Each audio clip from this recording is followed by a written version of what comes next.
कृत्रिम बुद्धिमत्ता artificial intelligent AI शिक्षादान रे शिक्षकों भूमिका नहीं पारिबो कि वितर्क अष्टम दशम श्रेणी सीनियर वरिष्ठ विभाग सम्मानीय सभापति महोदय मुख्य अतिथि महोदय निर्णायक गण एठारे उपस्थित मोर सहपाठी एवं सान और बड़ भाई भौणी माने आज आम एमिति जुगरे जीवन निर्वाह करुछंती जेउठी विज्ञान एवं प्रजुक्ति विद्या द्रुत गति आगक बढ़िबारे लागिछि। एआई अर्थात कृत्रिम बुद्धिमत्ता एबे केवल मेसिन नहीं बरं ज्ञानर खणी होई जाइछि। प्रथमरे अनंत ज्ञानर स्रोत एआई पाखरे बही समाधान एवं सारा विश्वर तथ्यर विशाल भंडार रहिछि। जने शिक्षक जहाँ पढ़ी पारिबे ताठारु अनेक गुण अधिक तथ्य एआई पिलामानंक पाखरे पहुंचाई पारिबो।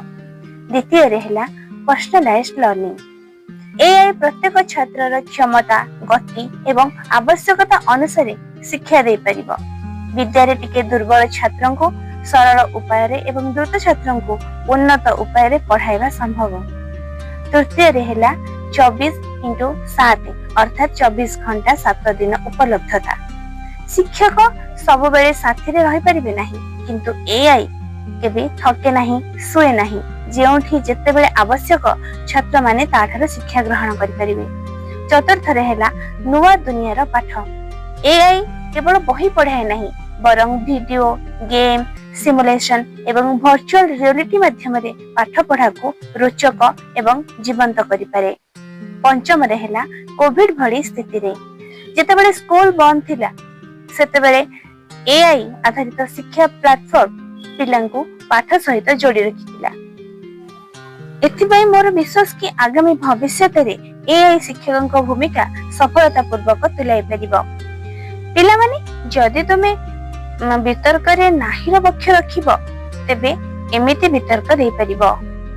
सम्मानीय सभापति महोदय मुख्य अतिथि महोदय निर्णायक गण एठारे उपस्थित मोर सहपाठी एवं भाई भौणी माने मो मानुछि एआई शिक्षा रे सहायक होइथाय।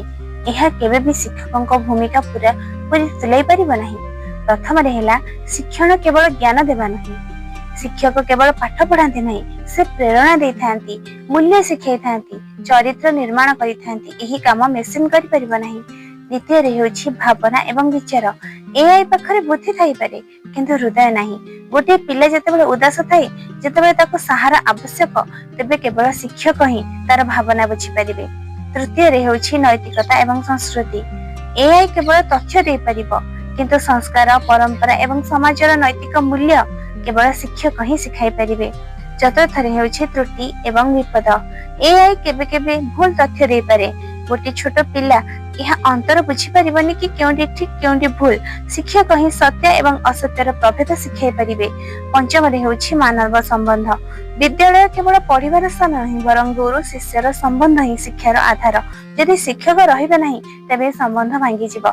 एथिपई मु स्पष्ट कहिबाकू चाहिबी एआई शिक्षकक सहायक होई पारे किंतु तांका स्थान केबे नै परिबो नाही। धन्यवाद।